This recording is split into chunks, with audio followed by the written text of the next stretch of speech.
പിതാവും പുത്രനും പരിശുദ്ധ റൂഹായുമായ സത്യ ഏകദൈവത്തിന്റെ തിരുനാമത്തിൽ തനിക്ക് സ്തുതി. നമ്മുടെ മേൽ തന്റെ കരുണകളും മനോണവും എന്നേക്കും ഉണ്ടായിരിക്കട്ടെ. OBS forum, orthodox Bible study forum, 201 എപ്പിസോഡിലേക്ക് ഏവർക്കും സുസ്വാഗതം. ഇപ്പോൾ വിശ്വാസത്തിലാകുന്നു എന്ന് സാക്ഷി പറയുന്ന പ്രൊട്ടസ്റ്റന്റ് സഭാ വിഭാഗത്തിൽ, പ്രത്യേകിച്ചും പെന്തക്കോസ്ത് വിഭാഗത്തിലുള്ള ആളുകളുടെ സാക്ഷ്യം എത്രമാത്രം വാസ്തവമാണ് എന്ന് ചിന്തിക്കുവാനും പഠിക്കുവാനുമുള്ള ഒരു എപ്പിസോഡാണ് 201 എന്നത്.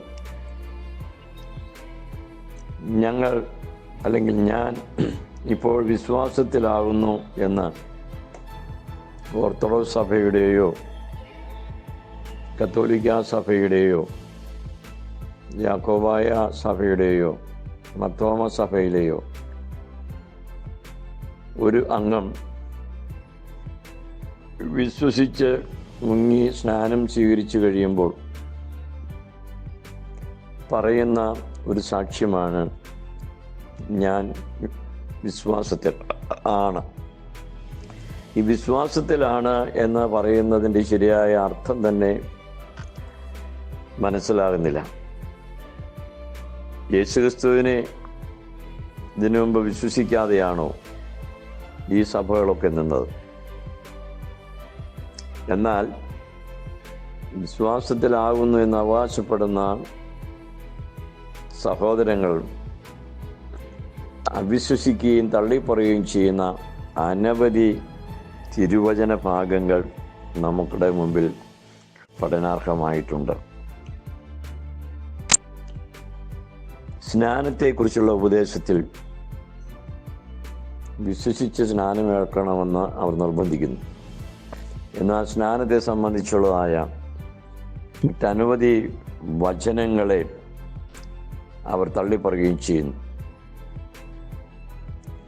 സ്നാനമാണ് പുനർജനനം അല്ലെങ്കിൽ വീണ്ടും ജനനം എന്ന് തീത്തോസിൻ്റെ ലേഖനം 3-ാം അധ്യായത്തിൽ 6-ാമത്തെ വാക്യത്തിൽ വളരെ വ്യക്തമാക്കിയിട്ടുണ്ട്. എന്നാൽ സ്നാനം വീണ്ടും ജനനമാകുന്നു, സ്നാനത്തിൽ വീണ്ടും ജനനം സംഭവിക്കുന്നു എന്ന് ഇവരാരും വിശ്വസിക്കുകയോ അങ്ങനെ സ്വീകരിക്കുകയോ ചെയ്യുന്നില്ല. സ്നാനം കഴുകലാകുന്നു എന്ന് വചനം വളരെ സ്പഷ്ടമായി രേഖപ്പെടുത്തിയിരിക്കുമ്പോൾ മുക്കിയാൽ മാത്രമേ സ്നാനമാകൂ എന്ന് ഇവർ വിശ്വസിക്കുകയും പഠിപ്പിക്കുകയും ചെയ്യുന്നു. എഫേസ്യ ലേഖനം 5-ാം അധ്യായം 26-ാമത്തെ വചനം നാം ഇംഗ്ലീഷ് വെർഷനിൽ പഠിക്കുമ്പോൾ washing of rebirth or washing of regeneration, he saved us through the washing of rebirth, ഇങ്ങനെയുള്ളതായിരിക്കുന്ന വചനങ്ങൾ ഗ്രഹിക്കാതെ തള്ളിക്കളയുകയാണ്. എഫേസ്യ ലേഖനം 5-26 തീത്തോസ് 3-6 ഇംഗ്ലീഷ് ബൈബിളിൽ പഠനത്തിന് ആഗ്രഹിക്കുന്നുവെങ്കിൽ ഒന്ന് വായിച്ചു നോക്കുക. അവിടെ വാഷിംഗ് ഓഫ് റീബർത്ത് എന്ന് വളരെ വ്യക്തമായി എഴുതിയിട്ടുണ്ട്. ഇങ്ങനെ സ്നാനം കഴുകലാണ് എന്ന് വ്യക്തമായി വചനം പഠിപ്പിക്കുമ്പോൾ സ്നാനം മുക്കുകയാണ് എന്ന് പഠിപ്പിക്കുന്നു. സ്നാനം മുക്കുന്ന ക്രിയയാണ് എന്ന് വേദപുസ്തകത്തിൽ യാതൊരു സ്ഥലത്തും രേഖപ്പെടുത്തിയിട്ടില്ല എന്ന് അതിധൈര്യത്തോടും ഉറപ്പോടും കൂടെ ഞാൻ പ്രഖ്യാപിക്കുകയാണ്. വീണ്ടും ഇവർ വിശ്വസിക്കുകയും തള്ളിപ്പറയുകയും ചെയ്യുന്ന ഒരു വചനമാണ് ലൂക്കോസിൻ്റെ സുവിശേഷം 11-ാം അധ്യായം 2-ാം വാക്യം. കർത്താവിൻ്റെ ശിഷ്യന്മാരെ പ്രാർത്ഥിക്കുവാൻ പഠിപ്പിച്ചപ്പോൾ ഈ ഭാഗത്ത് എഴുതിയിരിക്കുന്ന നിങ്ങൾ പ്രാർത്ഥിക്കുമ്പോൾ ചൊല്ലേണ്ടിയത് സ്വർഗസ്ഥനായ ഞങ്ങളുടെ പിതാവേ. ഈ പ്രാർത്ഥന പ്രാർത്ഥിക്കുന്ന സന്ദർഭത്തിൽ ചൊല്ലണം എന്നത് വളരെ വ്യക്തമായി ഈ വചനം സാക്ഷിക്കുന്നുണ്ട്. എന്നാൽ കർത്തൃപ്രാർത്ഥന ചൊല്ലേണ്ടത് ആവശ്യമില്ല എന്ന് പെന്തക്കോസ്ത് വിഭാഗക്കാർ പൂർണ്ണമായും പഠിപ്പിക്കുന്നു. അങ്ങനെ ചൊല്ലാതെ കർത്താവിൻ്റെ കൽപ്പന അവർ തള്ളിക്കളയുന്നു. ഭൂമിയിൽ പൗരോഹിത്യവും പൗരോഹിത്യ വാഴ്ചയും ഉണ്ട് എന്ന് വേദപുസ്തകം സ്പഷ്ടമായി പഠിപ്പിക്കുമ്പോൾ യേശുക്രിസ്തു കാൽവറിയിൽ യാഗമായതോടുകൂടി പൗരോഹിത്യവും പൗരോഹിത്യ ക്രമവും ആരാധനയും ഒക്കെയും നീക്കപ്പെട്ടു എന്ന ഒരു വിശ്വാസമാണ് ഈ സഭ വളർത്തുന്നത്. വെളിപാട് പുസ്തകം 1:6 വാക്യവും വെളിപാട് പുസ്തകം 5:10 വാക്യവും സൂക്ഷ്മതയോടെ പഠിച്ചാൽ ഭൂമിയിൽ പുരോഹിത വാഴ്ച ഉണ്ടെന്ന് വളരെ സ്പഷ്ടമായി വേദപുസ്തകം സാക്ഷ്യപ്പെടുത്തിയിട്ടുണ്ട് എന്ന് പഠിക്കുവാൻ സാധിക്കും. അവർ ക്രിസ്തുവിനോടുകൂടെ 1000 ആണ്ട് വാഴുന്നു എന്നത്രയും ഇവിടെ രേഖപ്പെടുത്തിയിരിക്കുന്നു. ഇങ്ങനെ ഭൂമിയിൽ ക്രിസ്തുവിനോടുകൂടെ പുരോഹിതന്മാരായി വാഴും എന്നുള്ള ദൈവിക വെളിപ്പെടുത്തലുകളെ അവിശ്വസിക്കുന്ന ഒരു സമൂഹമാണ് പെന്തക്കോസ്ത് സഭകൾ. വിശുദ്ധ പൗലോസ് ശ്ലീഹ റോമർക്ക് ലേഖനം എഴുതുമ്പോൾ ക്രിസ്തുവിൻ്റെ സുവിശേഷ ഘോഷണം പുരോഹിതനായി താൻ അനുഷ്ഠിക്കുന്നു എന്ന് വ്യക്തമായി എഴുതിയിട്ടുണ്ട്. റോമാലേഖനം 15:15 വാക്യം. പൗലോസ് ശ്ലീഹ സുവിശേഷ ഘോഷണം പുരോഹിതനായി അനുഷ്ഠിച്ചു എന്ന് രേഖപ്പെടുത്തുമ്പോൾ യേശുക്രിസ്തുവിൽ പൗരോഹിത്യം നീക്കപ്പെട്ടു എന്നും ഇനിയും പുരോഹിത ശുശ്രൂഷ ആവശ്യമില്ല എന്നും പഠിപ്പിക്കുന്ന വേദവിപരീതമല്ലേ? പൗരോഹിത്യം വലിച്ചെറിഞ്ഞ് രക്ഷിക്കപ്പെടണമെന്ന ഉപദേശം ഈ സഭകൾ നൽകുന്നത് ഏത് വചനത്തിൻ്റെ അടിസ്ഥാനത്തിലാണ് എന്നതും ചിന്തനീയമായിരിക്കുന്ന ഒരു കാര്യമാണ്. അങ്ങനെ ഒരു വചനം വേദപുസ്തകത്തിലില്ല എന്നുള്ളതാണ് സത്യം.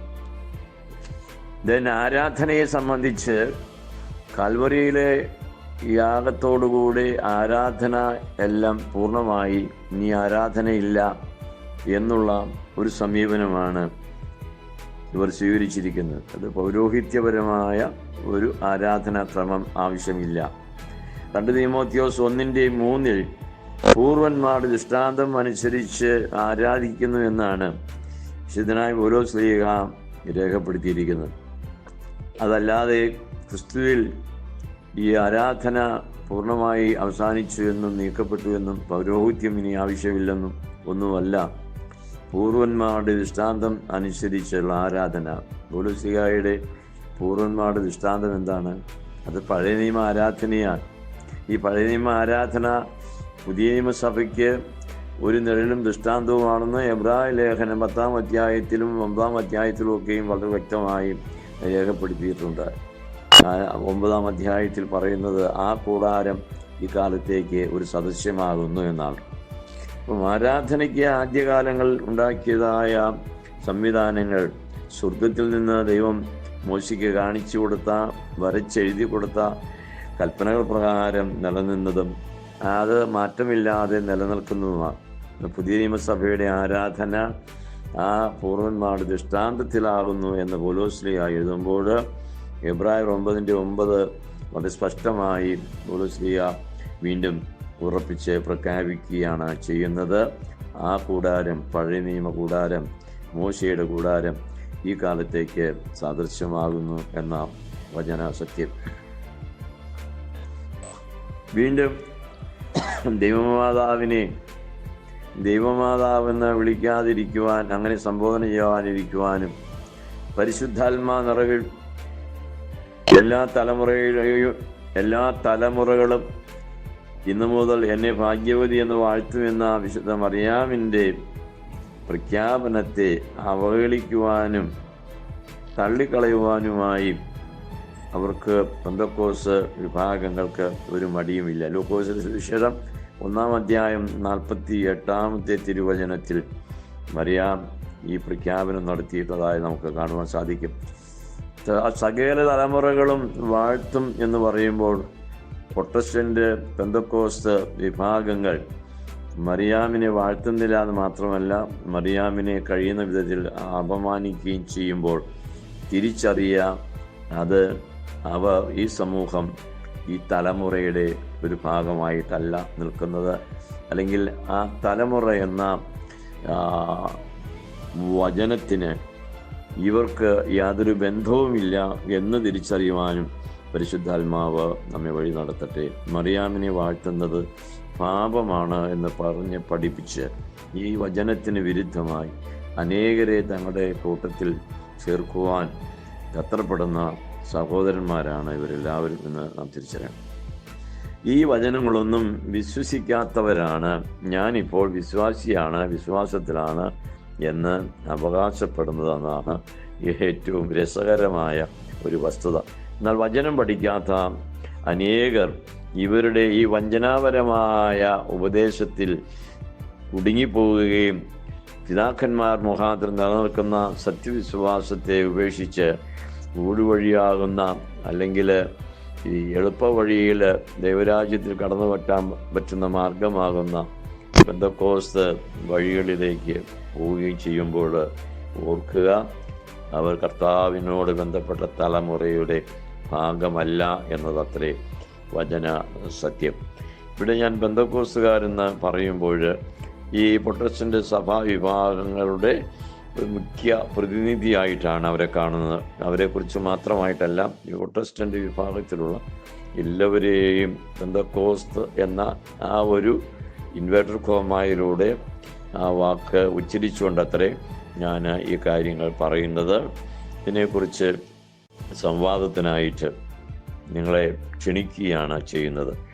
കർത്താവായ യേശു ക്രിസ്തു നമുക്ക് ഏൽപ്പിച്ചു തന്ന ആ ദൈവീക സത്യവചനങ്ങളെ അപ്പോസ്തലന്മാർ വഴി സഭ നിലനിർത്തി വരുന്ന ഈ സത്യങ്ങളെ പിൻപറ്റുവാനും അതിൽ ഉറച്ചു നിൽക്കുവാനും പരിശുദ്ധാത്മാവ് നമ്മെ എല്ലാവരെയും സഹായിക്കട്ടെ.